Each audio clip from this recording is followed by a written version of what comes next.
There I am. I'm back. So I've got an updated enrollment file. I'm just going to go ahead and use the facilitator file. I'm not going to change it or do anything strange to that. I'm not going to bother with the seminar file, but I do need a copy of those, right? They're sitting there on Moodle, but they're maybe not on my local machine. So I do need to click on those and make sure that I save them. So there's my facilitator file. So I'm just going to do that, save it the same place.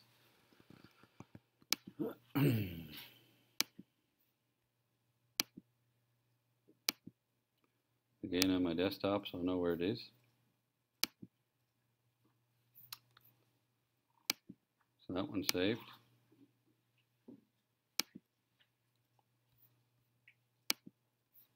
Then I'll go back and get my seminar file. Same deal. Open it up in Excel, make sure it's all good to go, and then I'll save it.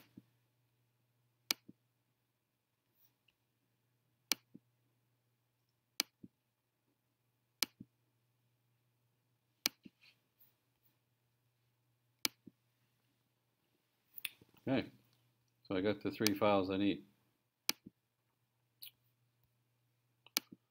Now, just because I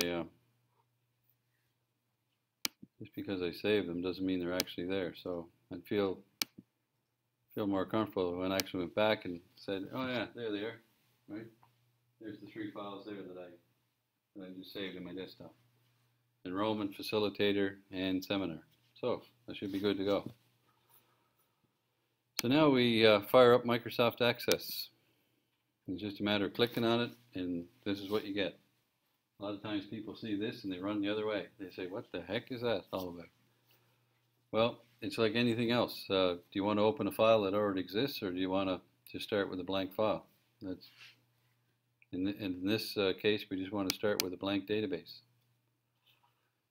So when you open up Access, this is exactly what you're going to see in a blank database. They start you off with a table, and they just call it Table 1. They figure, well, you come in here, you must want to start creating a table.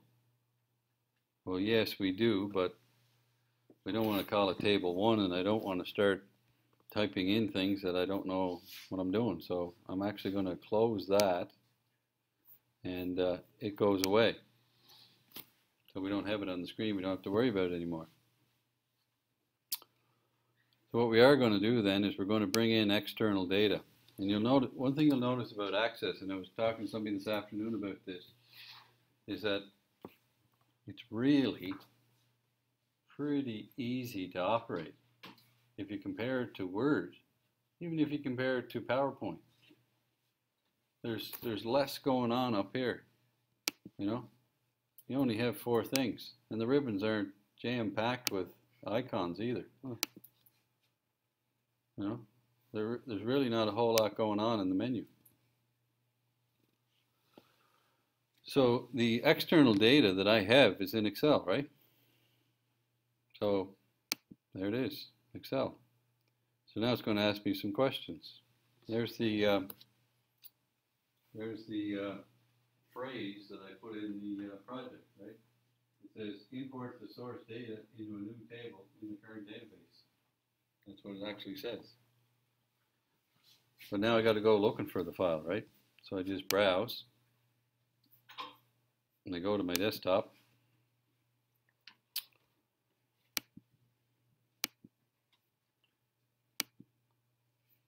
And let's pick on the enrollment file first. There it is there.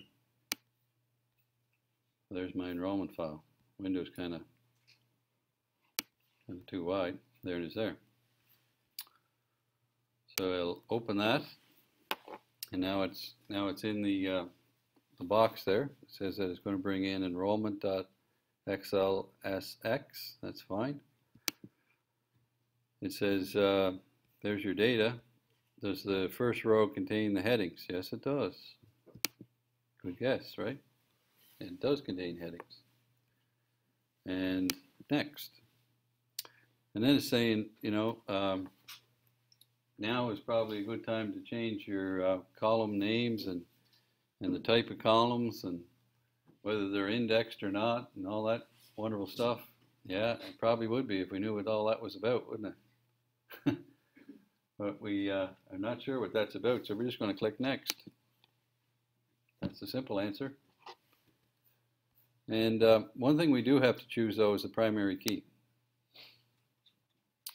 And the primary key that we're going to choose is student number. One thing you'll find out about these three files is they all have the primary key.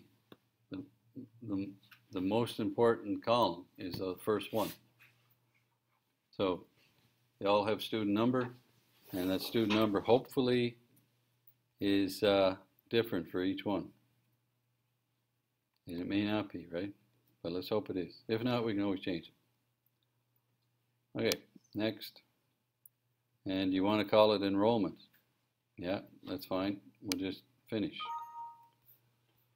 And if we're not successful because it would create a duplicate value. Ah, good. Let's hope we come across this. Now, what this is telling me is that they tried to bring in the enrollment file from Excel. The data looked fine. But remember those three random numbers that we typed in for student ID, student number? There was two that were the same.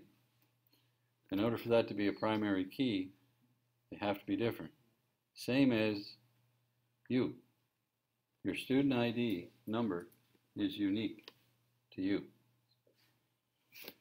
So not a big problem. We can change that in Excel. All we have to do is go back to the desktop. We'll inspect that file.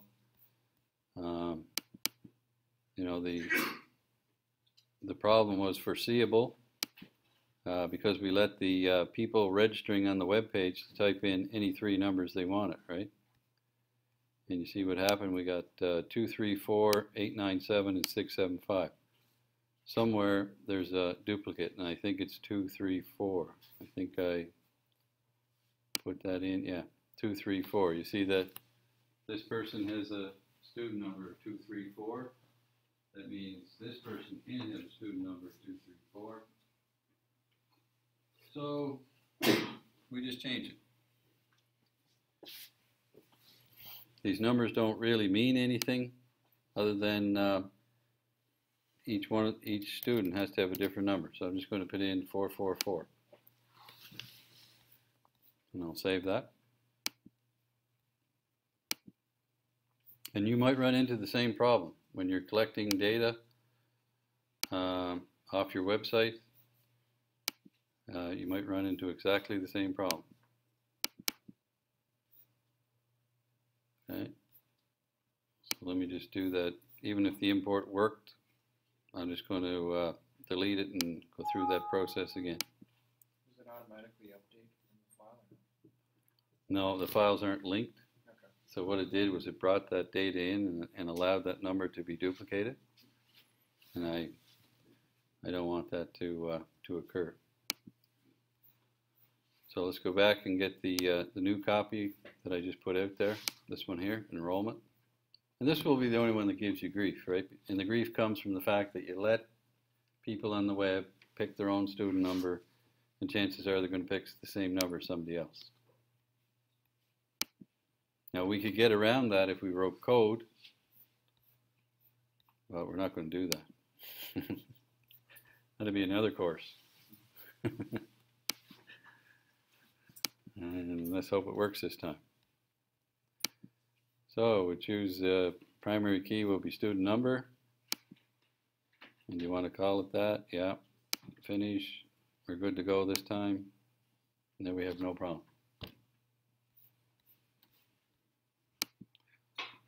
So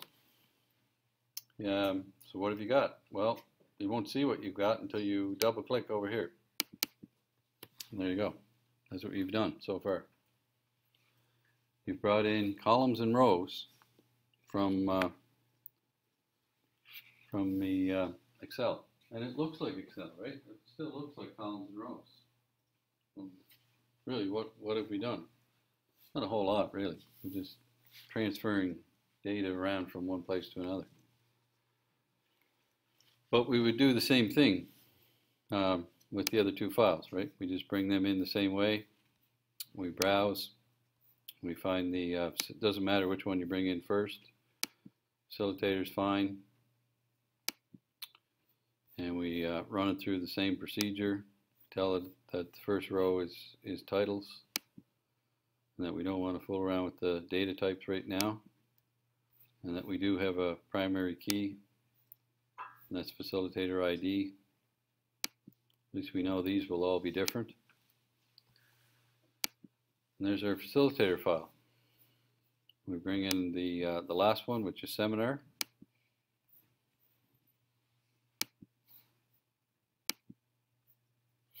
And we import it.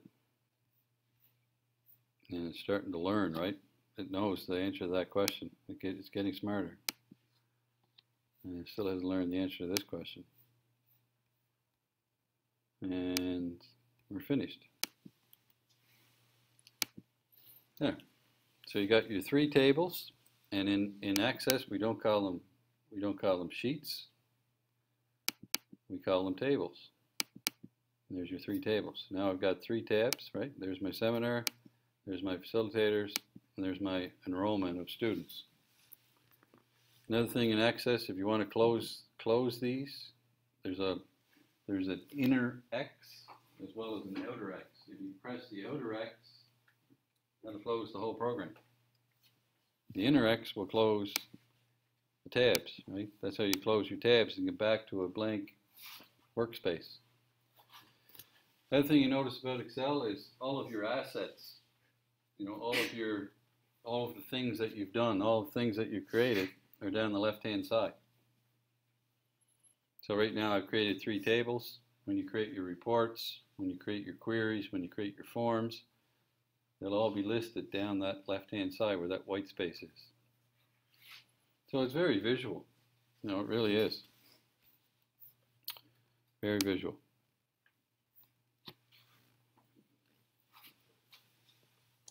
So even knowing how to do that, believe me, that was pretty easy. Just the file, next, finish. You know, a couple of questions like, you know, does the first row contain the column labels? Yes. Does it have a primary key? Yes. What is it?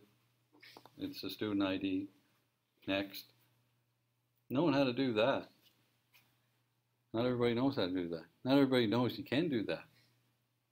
Like people in the spreadsheet world thinks that's it, right? You can never do anything more than what we've just done in spreadsheets.